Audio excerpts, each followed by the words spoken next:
At this time, we're going to call on our valedictorian, Mr. Hee-chan Sam Bae. Let's welcome him to the platform.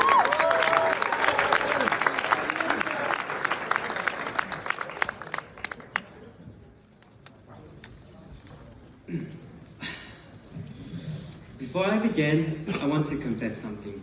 When people hear the word valedictorian, they might imagine someone who always had everything together. Someone organized, focused, calm, and wise. Well, unfortunately, that is not exactly the version you are getting tonight. You are getting someone who had to look up how to spell valedictorian before writing the speech, and still managed to misspell it a couple of times afterward.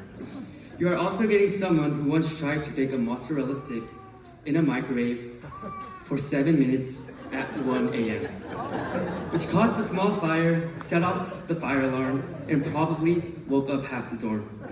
So if there is one thing standing here proves, it is not that high school was about being perfect. It is that growth can happen even while we are still figuring things out, sometimes with smoke involved. Good evening, Pastor Wyan, Pastor Nam, distinguished guests, teachers, administrations, families, friends, and most importantly, the graduating class of 2026. Most of high school did not happen on stages like this. It happened in classrooms, hallways, lunch tables, chapel services, last-minute study sessions, and group chats where one simple question, "Wait, was that you today?" could create more panic than the assignment itself. It happened in the moments no one was clapping for, and maybe that is why those moments shaped us the most. We came into high school as younger versions of ourselves, carrying backpack, expectations, and confidence levels that changed depending on the class. We thought we needed the perfect grades, the perfect plans, the perfect future, and maybe even the perfect diet, which lasted until someone said, "I'm hungry." But slowly, high school taught us that growth was not always perfect or serious. Sometimes growth came through hard classes, sometimes through stressful events, sometimes through mistakes, and sometimes through the people who challenged us, encouraged us, fed us, corrected us, and somehow survived us.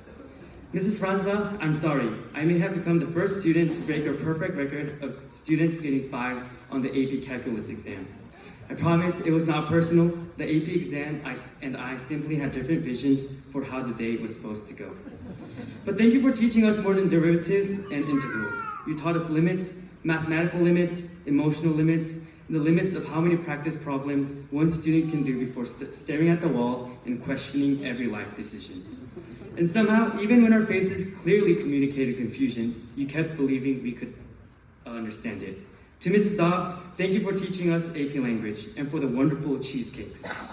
Because sometimes the best way to help students understand rhetorical analysis is to give them something sweet enough to make them forget that they are analyzing rhetoric. But truly, thank you for teaching us how to think, write, and express ourselves with more clarity and purpose. Speaking of clarity, thank you, Mr. Hirsch, our student council advisor, who taught us one of the most important life lessons: clear communication. If there was confusion, the solution was clear communication. If an event was falling apart, clear communication. If people did not know where to go, clear communication. If we were stressed, overwhelmed, or emotionally collapsing, somehow still clear communication. And honestly, he was usually right. We also learned patience, sometimes through assignments, sometimes through college applications, and sometimes through Pastor Shim's sermons, which were long but dangerously loving. You knew he cared about us because every sermon felt like it had one ending, then another ending, and then a final ending. But behind every message was his heart for us, that we would not just become successful students, but faithful, grounded, and courageous people. And that is what made this school special. It was never about the grades, the events, or the achievements.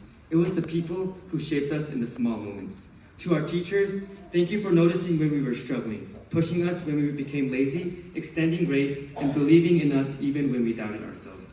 To our administration and staff, thank you for creating a place where we could grow, make mistakes, mature, and become more than we were when we first arrived. To our families, thank you for carrying the parts of this journey that no transcript will ever show. The prayers, the sacrifices, the reminders, the quiet worry, and the constant support. And personally, I want to give a special thank you to my family, especially my parents who came all the way from Guatemala to be here today.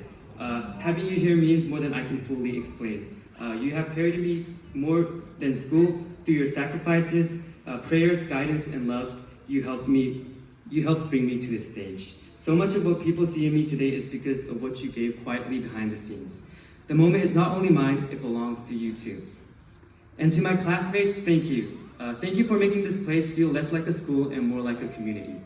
We have been through exams, deadlines, early mornings, late nights, college application, senioritis, services where we thought the closing prayer was coming, but Pastor Shim had one more point. And yes, even fire alarms at 1 a.m. Somehow, we made it here. And through all of it, we were growing. Ecclesiastes 3:11 says, "He has made everything beautiful in its time." Class of 2026, maybe the beautiful thing is not only this ceremony. Maybe it is everything that brought us here.